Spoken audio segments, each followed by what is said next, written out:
Welcome to Pushpa vlogs అండి. ఈరోజు మీకు ఒక చిన్న వీడియో చేద్దామని అనిపించింది. మనకు మా అమ్మాయి దగ్గర షాప్స్లలో మెంతికూర దొరకట్లేదు. అందుకని మెంతికూర ఒక 4 గింజలు చల్లాను. వస్తాయా రావా టెస్టింగ్. ఎందుకంటే నేను ప్రతి కూరలో మెంతికూర వేస్తాడు, నాకు అలవాటు. మెంతికూర ఇష్టం నాకు బాగా, అందుకని దొరకట్లేదు ఇక్కడ. అందుకని ఏం చేశానంటే మెంతి గింజలు తెచ్చి చల్లాను. చూడండి ఇక్కడ ఎంత బాగా మొలిచినాయో మెంతి గింజలు. ఎద్దుగు 4 days అయింది ఇవి చల్లి. ఫస్ట్ ఏం చేశానంటే నీళ్ళల్లో నానబెట్టాను. మొలకలు వచ్చినాయి. మొలకలు వచ్చిన తర్వాత వేసాను. ఇది చూడండి మంచిగా మొలిచినాయి. నాకు మెంతికూర ప్రాబ్లం తీరిపోయింది. అట్లానే ఏం చేశానంటే దీంట్లో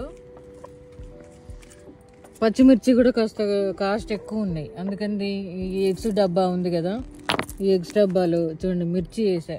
ఎండుమిర్చి కాయలు ఒలిసి దాంట్లో గింజలు వేసా. ఇవి కూడా మొలిస్తాయి. పచ్చిమిరపకాయలు కూడా కాస్ట్ ఎక్కువ ఉన్నాయి.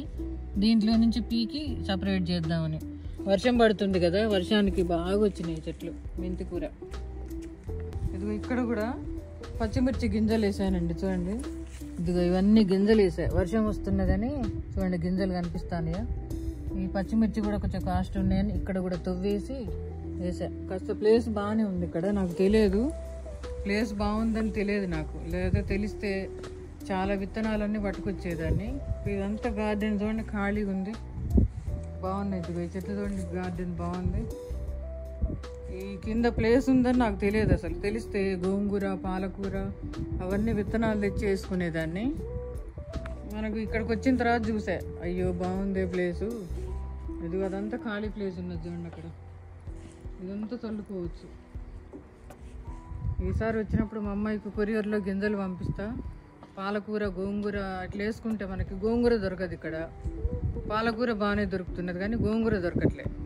అందుకని గోంగూర విత్తనాలు ఇవి కొన్ని పంపిస్తా, ఈసారి వేసుకుంటుంది. ఓకేనండి, బాయ్.